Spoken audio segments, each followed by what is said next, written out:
Do Senhor, eu me sinto muito chique quando fala, receba com muita alegria. Abra sua Bíblia aí no livro de Joel. Nós vamos ler a partir do capítulo 1. O pastor Juan mandou um abraço para vocês. Ele está de férias com a Keila, com os meninos, estão viajando. E aí hoje ele já entrou em contato, eu acho que quase que com a equipe inteira, mandando um abraço, falando que está com saudade, que não sabe ficar longe. E aí ele pediu para eu repassar essa informação para vocês também.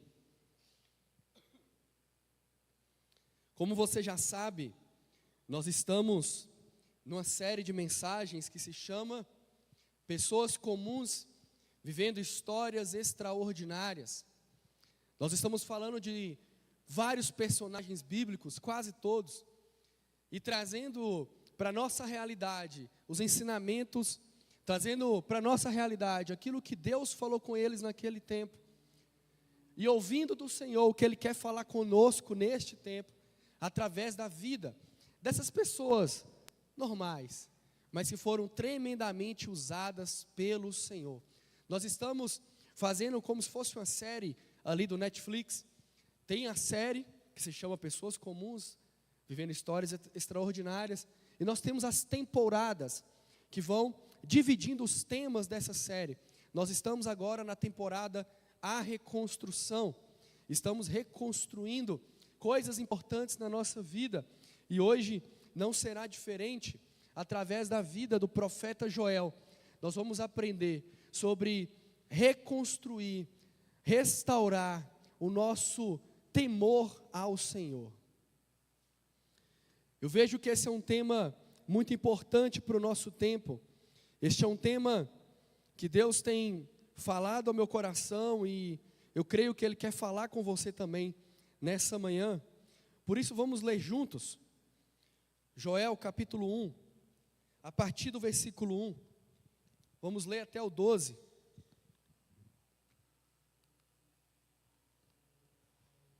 Palavra do Senhor que foi dirigida a Joel, filho de Petuel.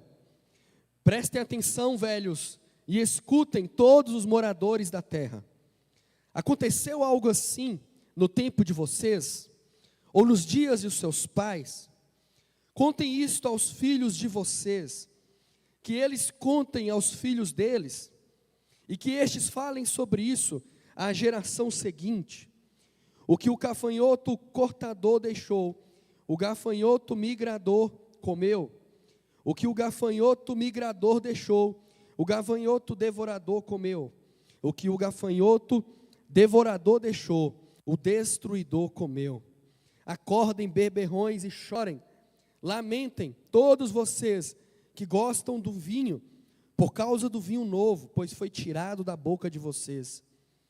Porque veio um povo contra a minha terra, poderoso e inumerável, com dentes como os de leão, e presas como de leoa, destruiu as minhas videiras e destroçou as minhas figueiras, tirou as cascas das árvores e as jogou fora, os galhos ficaram brancos. Lamentem, assim como a virgem vestida de roupa feita de pano de saco, lamenta a morte do seu noivo. Na casa do Senhor foram cortadas as ofertas de cereais e as libações. Os sacerdotes, ministros do Senhor, estão enlutados, os campos foram arrasados, e a terra está de luto, porque o cereal foi destruído, o vinho novo acabou, o azeite está no fim. Fiquem envergonhados, lavradores, lamentem, vinhateiros, por causa do trigo e da cevada, porque a colheita foi destruída. As videiras secaram, as figueiras murcharam, as romãzeiras, as palmeiras e as macieiras também.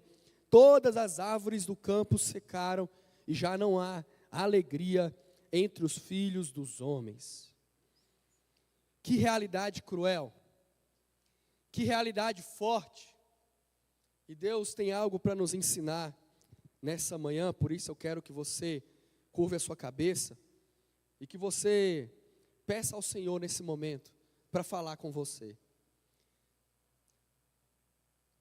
Peça ao Senhor para abrir os seus ouvidos. Peça ao Senhor para transformar a sua vida nessa manhã. Peça ao Senhor para não permitir com que você saia da mesma forma que você entrou. Fale com o Senhor agora e peça a Ele que toque o seu coração.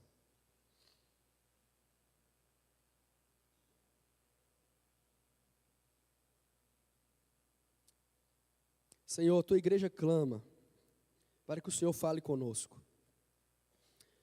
Por favor, Senhor, não permita com que saiamos daqui da mesma forma que entramos. Transforme o nosso coração e restaure em nós o temor pelo Senhor, o amor pelo Senhor. Em nome de Jesus, Pai, nós clamamos a Ti. Amém, amém e amém. Joel, ele é um profeta anônimo. É muito interessante porque quando vamos estudar a vida de Joel, nós não sabemos quase nada sobre a sua vida. Não se tem notícia de quase nada sobre a sua vida. Não se sabe nem ao certo em que ano viveu Joel. Quem eram seus contemporâneos?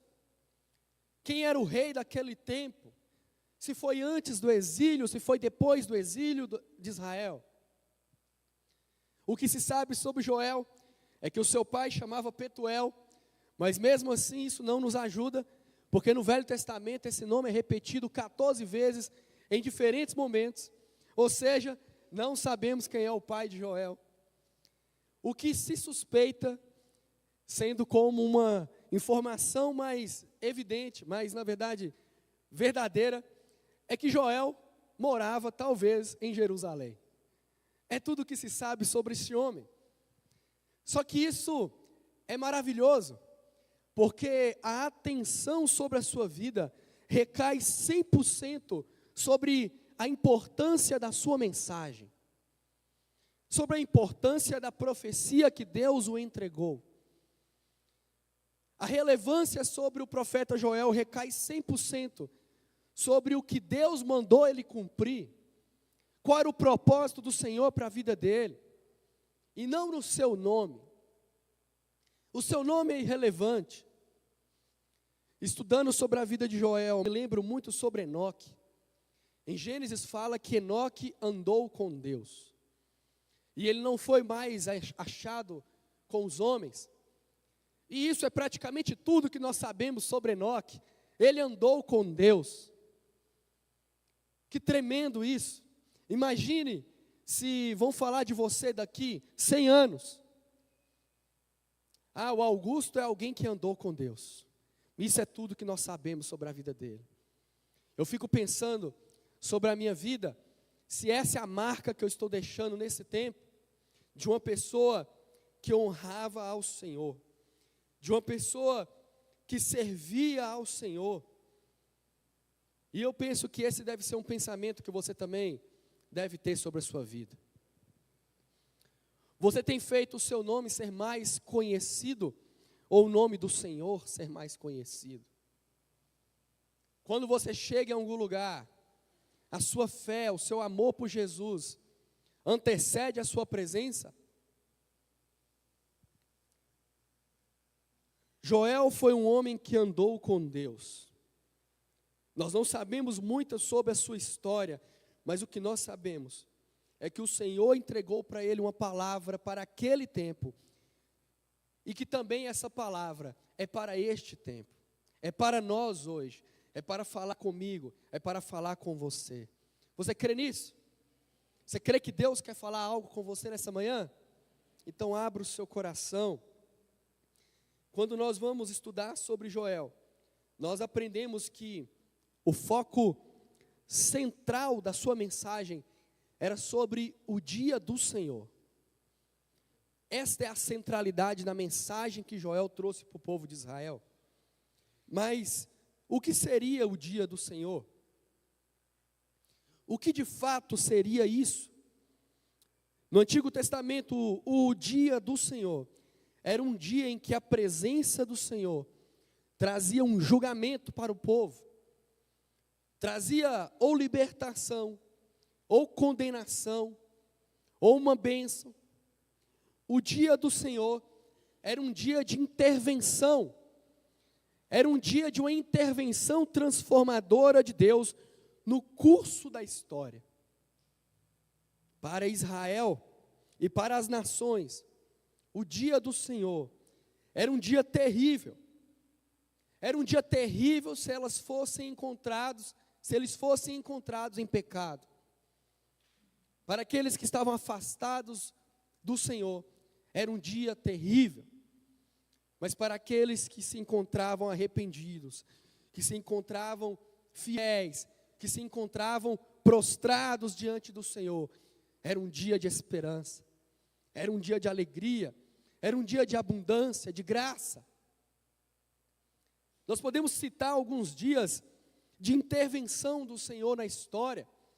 Podemos citar quando os homens estavam construindo uma grande torre, a Torre de Babel, e Deus interferiu, mudando o ciclo da história. Nós podemos citar quando Deus enviou o dilúvio para julgar aquele povo. Deus ali interviu na história. Nós podemos citar quando o próprio povo de Israel foi enviado para o cativeiro babilônico, porque aquele povo foi encontrado em pecado, e Deus julgou Israel. O dia do Senhor é um tempo de mudança de ciclos, mudança de realidade, é um dia de ajustes de conta. Se você ainda está com a sua Bíblia aberta, e eu peço para que você não feche, para que a gente possa acompanhar, em Joel capítulo 1, versículo 15, ele diz assim: ah, que dia, porque o dia do Senhor está perto, e ele vem como destruição da parte do Todo-Poderoso. No capítulo 2, versículo 1, toquem a trombeta em Sião, e deem o alarme no meu santo monte, que todos os moradores da terra tremam, porque o dia do Senhor já está chegando, já está próximo. Ah, que dia será o dia do Senhor, quando Ele virá para julgar as nações. Desculpa. Mas e para nós? Para nós nesse tempo, para nós no hoje, eu e você, qual será o grande dia do Senhor? E o grande dia do Senhor será no dia que Jesus Cristo voltar para buscar a sua igreja. O grande dia do Senhor, a profecia que está para se cumprir, é o retorno de Cristo para buscar a sua igreja. Será um dia de julgamento das nações, mas será um dia de esperança, um dia de alegria, para aqueles que forem encontrados fiéis ao Senhor. E eu tenho que reforçar isso nessa manhã, e eu não posso continuar falando sobre Joel, sem reforçar com você, que o dia do Senhor está voltando, está chegando. O dia do Senhor está próximo. Jesus Cristo está voltando. Ele virá buscar a sua igreja. Mas como que o Senhor vai encontrar o seu coração quando Ele voltar? Como você estará quando Jesus descer dos céus para buscar a sua noiva? Será de repente? Será sem aviso? O Senhor Jesus está voltando. Como que Ele vai encontrar o seu coração? O próprio Senhor Jesus disse em Mateus 24, mas a respeito daquele dia e hora ninguém sabe, nem os anjos dos céus, nem o Filho, senão o Pai. Pois assim como foi nos dias de Noé, assim será também a vinda do Filho do Homem. Pois assim como nos dias anteriores ao dilúvio, comiam e bebiam e casavam e davam-se em casamento, até o dia em que Noé entrou na arca e não o perceberam, até que veio o dilúvio e os levou a todos. assim será também a vinda do Filho do Homem. Por isso estejam também vocês preparados, porque o Filho do Homem virá a hora que vocês menos esperam. O dia do Senhor está próximo. Mas como que o Senhor vai encontrar o seu coração? Jesus dá um exemplo dos tempos de Noé, e as pessoas no tempo de Noé estavam distraídas. Imagina, não tinha chovido naquele tempo, e tem um homem com uma mensagem, dizendo que Deus o enviou, que Deus o chamou, para construir um grande barco, cairia uma grande chuva, e aquele homem começa a construir um barco no meio do nada, um barco gigante. Aquilo era um sinal muito claro de que o dia do Senhor estava chegando. Mas as pessoas estavam distraídas, elas não deram ouvidos, até que o dia da chuva chegou.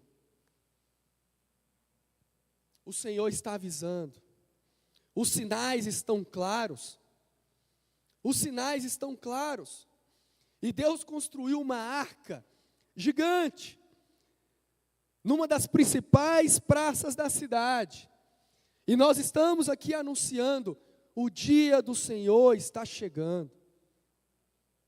Como que o Senhor vai encontrar o seu coração?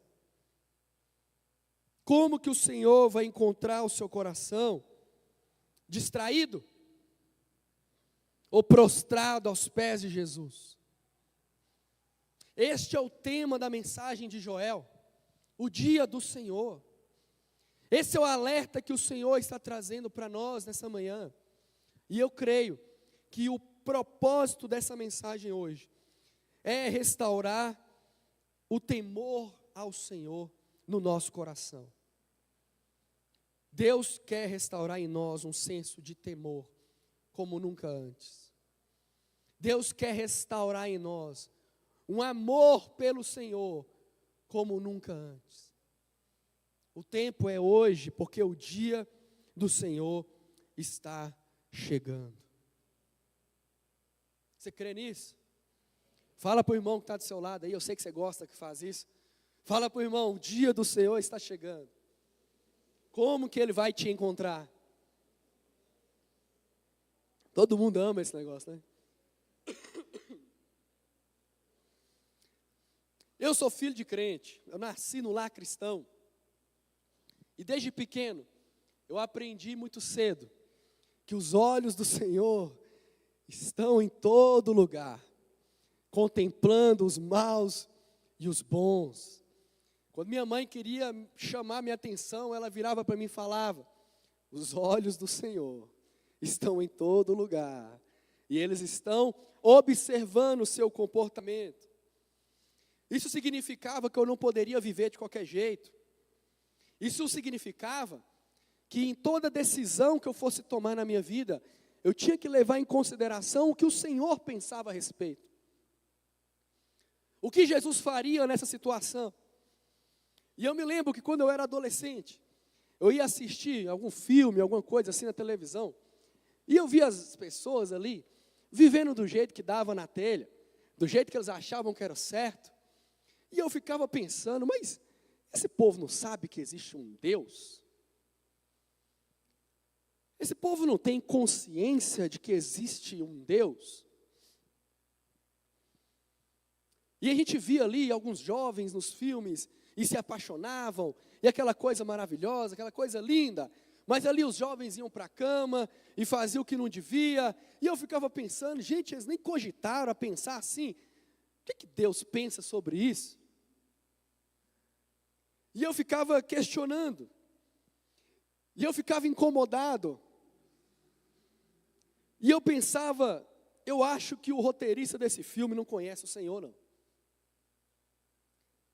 Talvez nunca falaram para ele que existe um Deus, que é o Criador dos céus e da terra, e que os olhos do Senhor estão em todo lugar, contemplando o comportamento de cada um, e que haverá um dia de julgamento. Mais tarde eu fui entendendo que essa realidade que os filmes estavam demonstrando era a realidade de pessoas com o coração cauterizado, com o coração calejado por causa do pecado.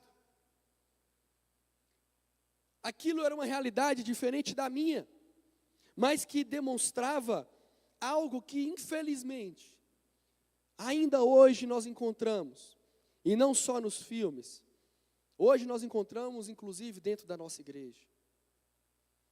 Pessoas com o coração calejado, duro. Pessoas que perderam o temor. Pessoas que não amam mais a Jesus. Pessoas que quando nós cantamos aqui no louvor, e nem foi combinado, Maranata, Maranata, vem Senhor Jesus, vem Senhor Jesus buscar a sua noiva, vem nos buscar. Pessoas que não cantam isso mais, pessoas que não clamam pela volta de Cristo, porque se acostumaram com essa vida aqui na terra, se acomodaram, aqui está bom demais, eu quero até que eu quero ver Jesus, até que eu quero ir para o céu, mas tem como ser depois? Agora não, depois, agora está bom demais aqui. Pessoas com o coração cauterizado, calejado. Deus quer restaurar um temor no nosso coração nessa manhã. Mas talvez você está se perguntando, o que é o temor? É medo? É ter medo de Deus? Não. Temor é uma reverência profunda. Temor é um respeito profundo. Temor é uma admiração. Um escritor diz que não é um pavor servil, mas uma reverência filial. É a reverência de um filho diante do seu pai. Viver como alguém que teme ao Senhor é viver de uma forma que ele seja reverenciado, adorado, exaltado pela nossa forma de viver. O temor ao Senhor é a consciência, é uma consciência que deve estar viva em nosso coração, porque em nenhum momento nós podemos esquecer quem é o Senhor. Viver em temor é nunca se esquecer quem é o Senhor, quem é Deus. Muitas vezes eu vou explicar sobre leis do Senhor, sobre os mandamentos do Senhor, e às vezes eu tenho que ficar explicando, dando volta, para que a pessoa não fique constrangida, porque eu estou falando de ordem, de lei, de mandamento, mas parece que a gente está esquecendo quem é Deus. Parece que a gente está esquecendo que foi Ele que criou os céus e a terra, foi Ele que te criou, foi Ele que pôs o fôlego de vida nas suas narinas. Ele é o Senhor, Ele é o Senhor. Não cabe a mim questionar Deus, não cabe a mim ficar aliviando a barra de Deus. Deus é Deus.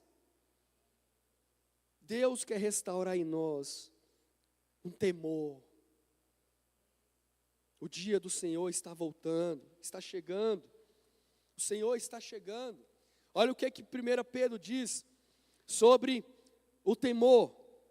Como filhos obedientes, não vivam conforme as paixões que vocês tinham anteriormente, quando ainda estavam na ignorância. Pelo contrário, assim como é santo aquele que os chamou, sejam santos vocês também, em tudo o que fizerem. Porque está escrito, sejam santos, porque eu sou santo. E se vocês invocam como Pai, se você invoca o Senhor como Pai, aquele que sem parcialidade julga segundo as obras de cada um, se você invoca esse Deus como Pai, viva então em temor, durante todo o seu tempo de peregrinação aqui na terra. João 14, 21 também está escrito, que aquele que tem os meus mandamentos e os guarda, esse é o que me ama. Aquele que me ama será amado pelo meu Pai, e eu também o amarei, e eu me manifestarei a ele. Esse é o próprio Jesus que está falando. Isso nos ensina que o temor nos conduz à obediência. Portanto, o temor é um reflexo de um coração que ama a Deus. Demonstramos o nosso amor pelo Senhor é pela obediência. É isso que Jesus está dizendo. E nós obedecemos porque em nosso coração há temor. Quem despreza o que o Senhor ordena é alguém que despreza esse temor. É alguém que não ama a Deus. É alguém em que o coração está petrificado, calejado, cauterizado por causa do pecado. Mas este é um tempo de quebrantamento. Este é um tempo de quebrantamento. Este é um tempo de arrependimento. Esse é um tempo de nós rasgarmos o nosso coração diante do Senhor, porque o dia do Senhor está próximo. Essa é a mensagem que Joel estava trazendo para aquele povo e que ele traz para nós nesta manhã também. Este é um tempo de arrependimento. Esse é um tempo de mudança de postura. E para isso, o profeta vai nos ensinar alguns pontos, para que a gente possa restaurar o temor ao Senhor no nosso coração. Em primeiro lugar, é necessário nós identificarmos qual é a realidade do nosso coração. Qual é a realidade do meu coração nesse momento? Como eu estou diante de Deus? Joel, no capítulo 1, no texto que lemos, ele está falando de uma calamidade nacional. Ele está falando de um grande problema que a nação estava vivendo. E como característica de textos proféticos, ele traz ali um grande problema que está afetando a nação, mas também está afetando a espiritualidade da nação, está afetando o coração daquelas pessoas. Ele traz ali uma praga de gafanhotos que invadiu aquela nação, mas ao mesmo tempo ele fala de um grande exército. O que é certo, o que nós sabemos desse texto, é que existe uma calamidade geral instaurada. Existe uma realidade de seca generalizada no coração e na terra. E esta calamidade não é fruto de agentes externos. Não é fruto dos povos vizinhos. Essa calamidade atingiu Israel por causa da quebra de aliança daquele povo com o Senhor. Qual a sua realidade nessa manhã? Aquele povo estava em um tempo de escassez. E essa escassez refletia a quebra de uma aliança, por causa do pecado. No capítulo 1, versículo 9, Joel diz que na casa do Senhor foram cortadas as ofertas de cereais e as libações. Os sacerdotes, os ministros do Senhor, estão de luto, estão enlutados. As ofertas de cereais e as libações eram ofertas de líquidos que eram derramadas sobre o altar. Estas eram ofertas diárias. Essa era a adoração diária daquele povo ao Senhor. Mas o profeta está dizendo: a adoração acabou. Não há mais adoração. Não há mais devoção.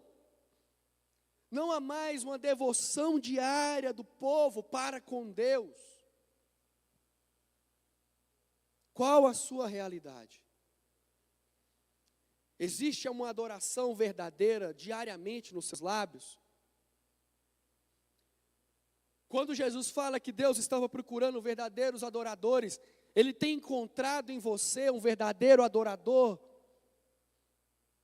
Diariamente, ao te visitar, Ele tem encontrado um coração contrito, quebrantado diante dEle? Nós temos falado aqui, a gente conversa muito. o quanto muitas vezes é tão difícil ter que insistir com um crente para ele não faltar um culto, para ele abraçar uma célula, para ele fazer o seu tempo devocional todos os dias, ler a palavra todos os dias, orar todos os dias, para ele trazer os seus filhos para o culto, levar os seus filhos para a célula, levar os seus filhos para as programações que nós temos criado para eles, para que eles sejam abençoados. Como é difícil ter que insistir com pessoas que se dizem filhas de Deus, mas nós temos que insistir, tem que brigar, tem que puxar a orelha. Como é difícil. O pastor Juan fala muito sobre isso. Como que nós queremos passar toda a eternidade nos céus, clamando e declarando todos os dias: Santo, Santo, Santo é o Senhor dos Exércitos. Santo, Santo, Santo é o Senhor dos Exércitos. Como nós queremos passar a eternidade adorando ao Senhor, se agora não há adoração em nossos lábios? Se hoje não há adoração em nossas vidas? Como queremos passar a eternidade na presença daquele que hoje nós não passamos nem 20 minutos do nosso dia? Qual a sua realidade? Como está o seu coração diante de Deus? Como que nós falamos que somos cristãos, que nós amamos ao Senhor, mas nós não amamos a sua palavra? Nós não lemos a palavra, nós não estudamos, não meditamos na palavra.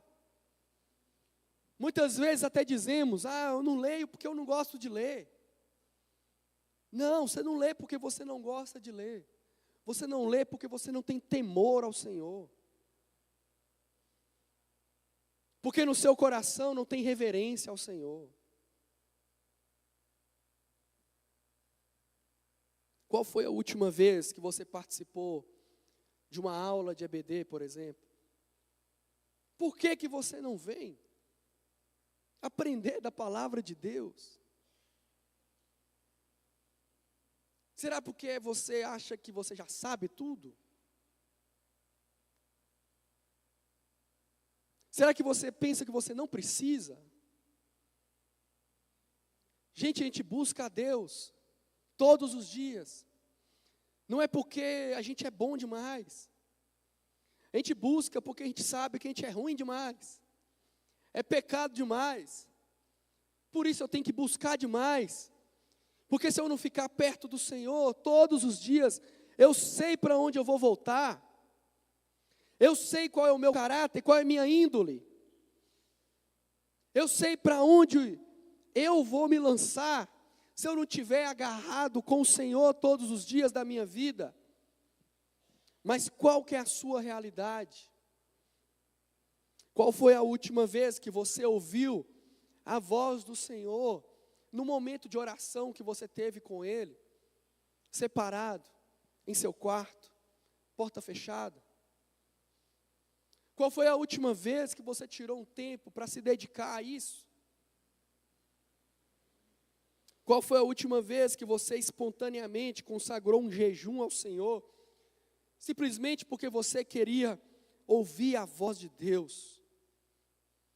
Qual foi a última vez que você se dedicou a buscar mais ao Senhor, simplesmente porque você queria conhecê-lo mais? Qual a sua realidade? No versículo 10 do capítulo 1, está escrito que os campos foram arrasados, e a terra está de luto, porque o cereal foi destruído, o vinho novo acabou, o azeite está no fim. Olha que forte o que o profeta está dizendo: a terra está de luto, não há mais cereal, não há mais vinho, não há mais azeite. Sabe o que esses elementos simbolizavam para Israel? Simbolizavam a bênção do Senhor, referente à aliança que Israel tinha com Deus. Se estão faltando esses mantimentos, é porque Israel quebrou a sua aliança. É porque o povo pecou. Este é um sinal de julgamento do Senhor para com o seu povo. Mas qual é a realidade da sua vida nessa manhã? Será que o tempo de seca em que você está passando não é um reflexo de uma quebra de aliança com o Senhor? Será que este tempo de infertilidade profissional, econômica, financeira, não é um reflexo de uma quebra de aliança? Será que esse tempo de insatisfação contínua, onde você diz que nada na sua vida dá certo, tudo que você coloca a mão não vai para frente, seus projetos não vingam, seus sonhos não se realizam, os planos sempre se frustram? Será que isso não é um reflexo de quebra de aliança com o Senhor? Será que isso não é um reflexo de uma falta de um coração que ama a Jesus? Como está a realidade do seu coração nessa manhã? No versículo 12, Joel diz que todas as árvores do campo secaram, e já não há alegria entre os filhos dos homens. Talvez ao longo da sua vida, passou ondas e ondas de infestação do gafanhoto da dor, do gafanhoto do pecado, do gafanhoto do medo, e destruiu tudo que estava vivo em seu coração. Tudo que restou foi uma terra árida, onde não há mais alegria. Talvez a sua realidade é de um coração sem vida, seco, porque houve uma quebra de aliança e o pecado destruiu tudo. Destruiu o seu primeiro amor, destruiu o seu desejo por honrar o Senhor, destruiu o seu desejo por servir ao Senhor, destruiu a verdadeira adoração na sua vida. Talvez a dureza do seu coração te tornou uma pessoa religiosa. Você até vem nos cultos, você até serve nos ministérios, você até lê o devocional ou escuta pelo YouTube ali todos os dias, mas no seu coração não tem amor por Jesus. No seu coração não tem vida. Não existe um relacionamento verdadeiro com o Senhor. Qual a realidade do seu coração nessa manhã? Como você se encontra diante de Deus? O Senhor está presente, Ele está aqui nesse momento. E Ele está perguntando para você, qual a sua realidade? Diante de uma realidade de escassez, de sequidão, nós não podemos continuar da mesma forma. Uma atitude tem que ser tomada, algo tem que ser feito. O que nós devemos fazer diante de tal realidade, diante de tal calamidade? E o profeta também nos ensina o que nós devemos fazer. Leia aí comigo no capítulo 2, versículo 12.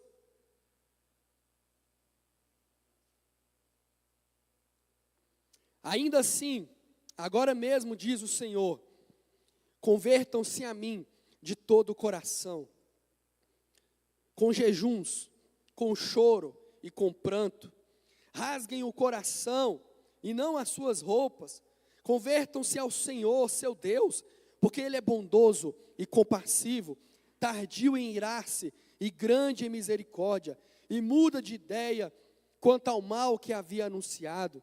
Versículo 15, toquem a trombeta em Sião, proclamem um santo jejum, convoquem uma reunião solene, reúnam o povo, santifiquem a congregação, congreguem os anciãos, reúnam as crianças e os que mamam no peito, que a noiva saia do seu quarto, e o noivo dos seus aposentos. É necessário uma conversão verdadeira dos nossos corações.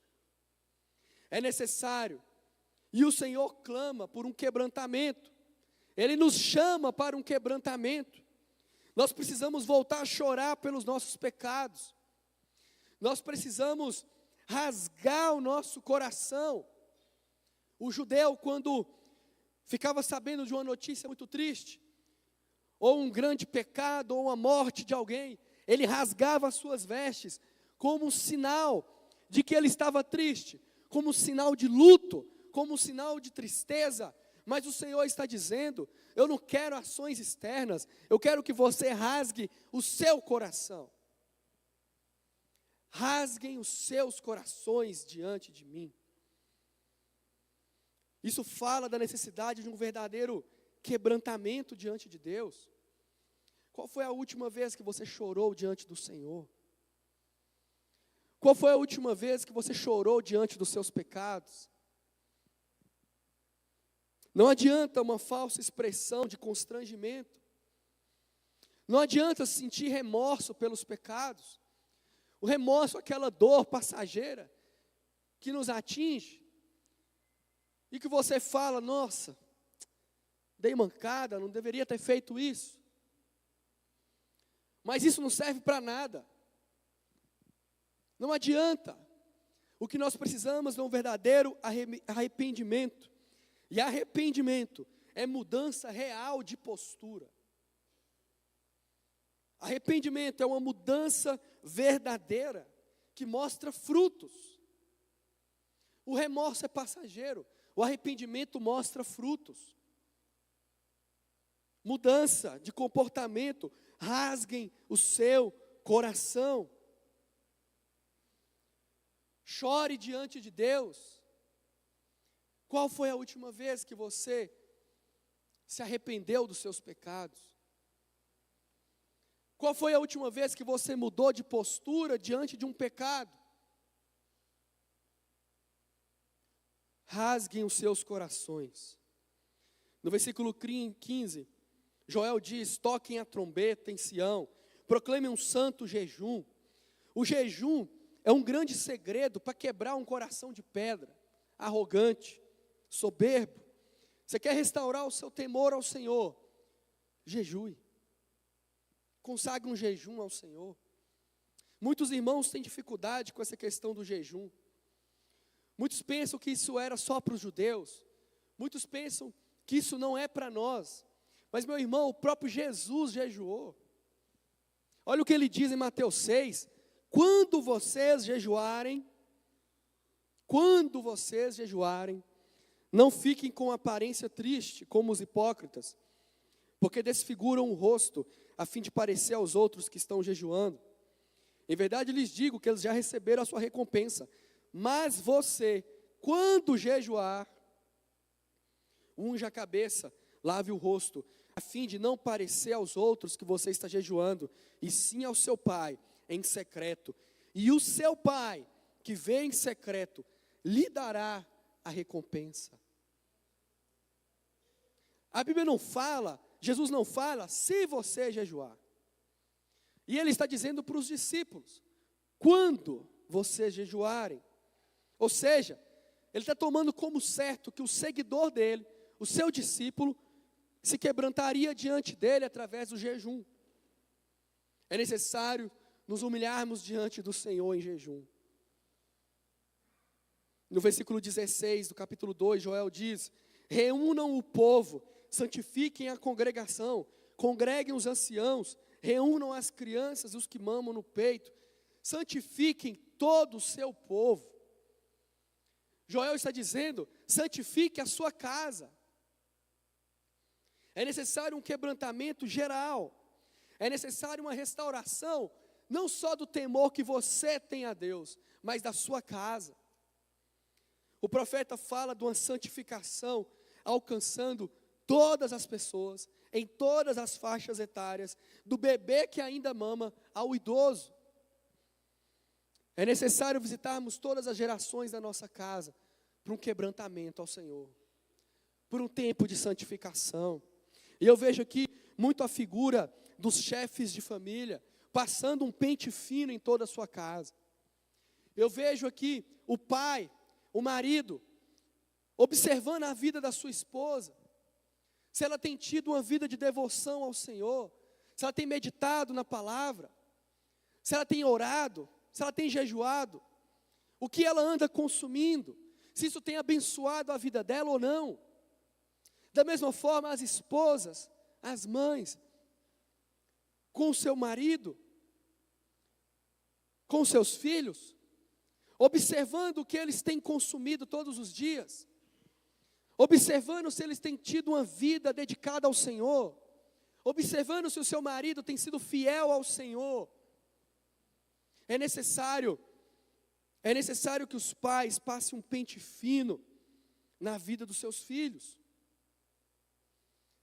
É necessário que os pais invistam na vida espiritual dos seus filhos. É necessário que a palavra seja ensinada em sua casa. É tempo de quebrantamento, irmão. É tempo de santificação. O dia do Senhor está voltando, está chegando. Como que o Senhor vai te encontrar? Como estará o seu coração quando Jesus voltar? É tempo de observarmos como está a saúde espiritual da nossa casa e chamar todo mundo para um tempo de quebrantamento, para um tempo de santificação, porque o dia do Senhor é chegado. Nós temos vivido um tempo muito complexo, um tempo de muito relativismo. Tudo depende, tudo é questão de ponto de vista. Relativizam a palavra do Senhor, relativizam o papel da igreja, relativizam a autoridade bíblica. Tudo depende. E nós temos aprendido aqui esse ano, por diversas vezes o pastor Juan tem nos dito, que tem coisa que é até lícita, tem coisa que é até tranquila, para outras pessoas, não para nós, não para você, porque é um tempo de quebrantamento ao Senhor. O dia que o pastor Juan pregou sobre Sansão, Deus falou comigo de uma forma muito forte, ou como diz o pastor Heber Aleixo, eu tive um insight. Deus falou comigo de forma muito forte a respeito do voto do nazireu. Você sabe o que era o nazireu? O nazireu era alguém que ele se dedicava ao Senhor, e ele não podia raspar a sua cabeça, não podia cortar os seus cabelos, ele não podia consumir nada que vinha da uva, inclusive as bebidas fortes, o vinho. Ele não podia tocar em nenhum animal morto, em nenhum cadáver, porque ele tinha uma vida dedicada ao Senhor, separada para o Senhor. E é interessante, porque as outras pessoas podiam fazer todas essas coisas que o nazireu não podia. E nem por causa disso, eles deixavam de ser povo de Deus. Porque não era um pecado em si. Mas o nazireu é diferente. O nazireu é alguém consagrado ao Senhor. O nazireu é alguém que se separou para Deus. Ele é completamente dedicado ao Senhor. E Deus desde então tem falado comigo muito forte sobre isso. É tempo de sermos, ou melhor, termos o mesmo coração do nazireu. Não estou falando de deixar o cabelo crescer. Não estou falando de ações externas. Mas estou falando de um coração separado para o Senhor. Em tempo de tanta relativização, de tanta contaminação ideológica nas nossas igrejas, nós precisamos de um coração nazireu. Nós precisamos desse nível de entrega. Pode não ser pecado consumir tal tipo de filme. Pode não ser pecado frequentar tal tipo de restaurante ou de bar. Pode não ser pecado fazer isso ou aquilo, brincar com isso ou aquilo. Mas não é para mim. Não é para mim. Eu preciso me separar para o Senhor completamente. Precisamos de pessoas assim nos dias que nós vivemos. Porque é um tempo de quebrantamento. É um tempo de santificação. É um tempo de mudança de postura. E é isso que o Senhor está falando com você nessa manhã. Mude a sua postura. Faça alguma coisa. Chore pelos seus pecados. Consagre um jejum. Santifique a sua casa. É tempo de quebrantarmos o nosso coração. porque o dia do Senhor está próximo. Para fechar, nós também vemos algo precioso que acontece quando o Senhor nos encontra com o coração quebrantado. Quando o Senhor encontrar a sua igreja de joelhos, quando o Senhor encontrar a sua igreja com uma postura diferente, tem algo precioso que o profeta diz que acontecerá. Quando o Senhor encontrar um povo rendido aos seus pés. Acompanha comigo aí no capítulo 2, versículo 18. Então o Senhor teve grande amor pela sua terra e se compadeceu do seu povo. O Senhor respondeu ao seu povo: eis que lhes envio o cereal, o vinho, o azeite, e vocês ficarão satisfeitos. Versículo 23, filhos de Sião, alegre-se e exultem no Senhor seu Deus, porque Ele lhes dará as chuvas em justa medida, fará descer como no passado as primeiras e as últimas chuvas, as eiras se encherão de trigo, os lagares transbordarão de vinho e de azeite, restituirei os anos que foram consumidos pelo gafanhoto, diz o Senhor. Versículo 28, e acontecerá depois disso, que derramarei o meu espírito sobre toda a humanidade. Os filhos e as filhas de vocês profetizarão, os seus velhos sonharão, os seus jovens terão visões, até sobre os servos e sobre as servas derramarei o meu espírito naqueles dias. Versículo 32, e acontecerá que todo aquele que invocar o nome do Senhor será salvo, será salvo. O Senhor quer fazer isso na sua vida.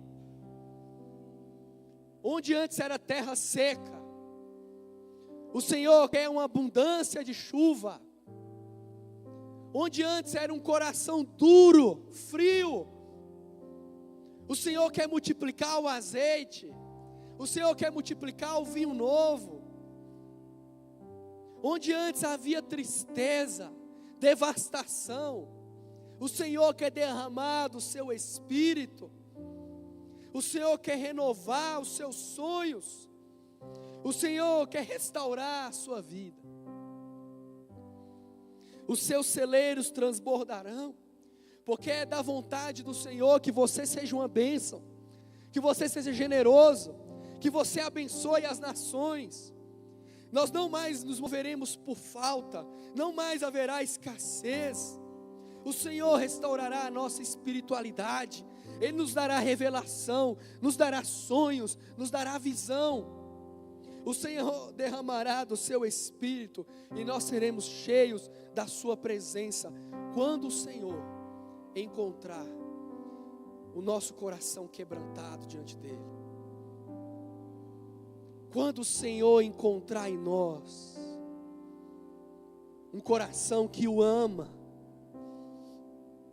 O apóstolo Pedro, no capítulo 2 de Atos, no dia de Pentecostes, disse que ali estava se cumprindo essa profecia. E isso é verdade. O Espírito Santo veio e hoje mora em mim, mora em você. O Espírito Santo está aqui nesse momento.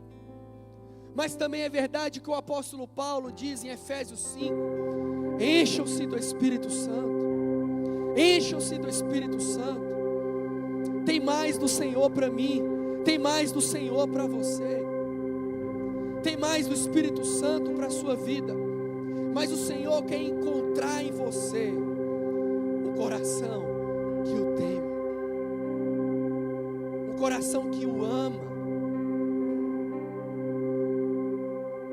Há mais do Senhor para nós, há mais do Senhor para a sua vida.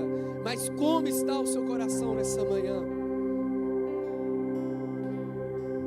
Gostaria que você desse uma resposta para o Senhor nesse momento. Como está o seu coração? Se você quiser ficar de pé, fique. Se você quiser se ajoelhar diante do Senhor, fique à vontade. Mas dê uma resposta ao Senhor nesse momento.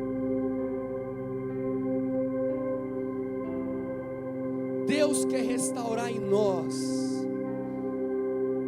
um temor, uma reverência. Deus quer restaurar em nós a consciência de quem Ele é.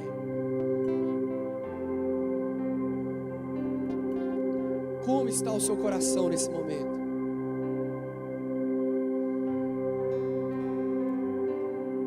Como está o seu coração nesse momento?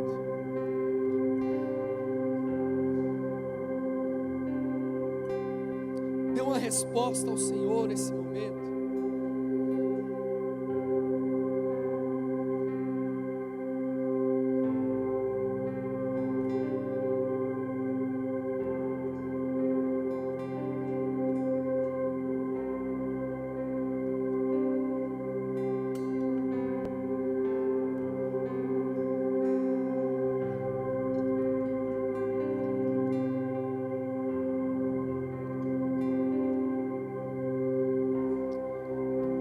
Pai, nós nos quebrantamos diante do Senhor.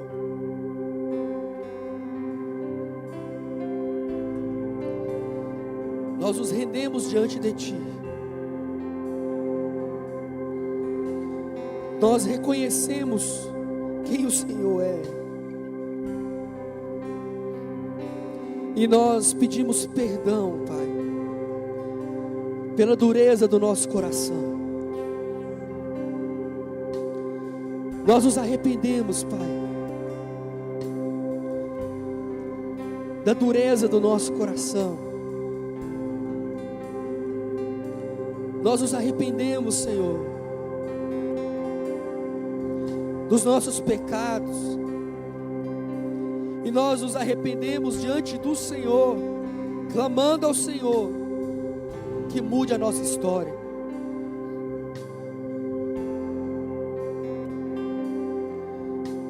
Mude a nossa história nessa manhã, Pai. Restaure em nós um coração que Te ama. Restaure em nós um coração que vive os dias buscando agradar o Senhor, buscando honrar o Teu nome. Restaure em nós o desejo de Te honrar. Restaura na Tua igreja o amor pela Tua palavra. Restaura, Pai, o amor pela oração. Restaura, Senhor, o amor pelo Senhor. Aqueles que estão com o coração frio, com o coração cauterizado por causa do pecado, Senhor, troca nessa manhã.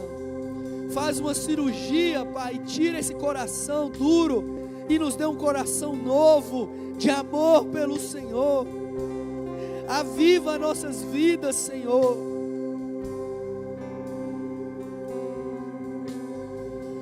Aviva as nossas vidas, meu Pai.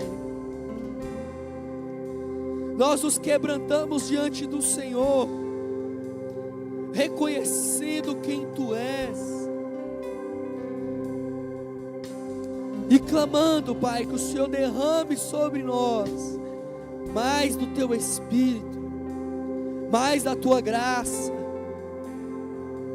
E que onde havia seca, onde havia uma devastação, que haja a chuva do Senhor, a restauração do Senhor. E que uma nova história seja escrita por Tuas mãos. Pai, nós cremos que essa palavra é para hoje. E nós cremos que o Senhor pode fazer.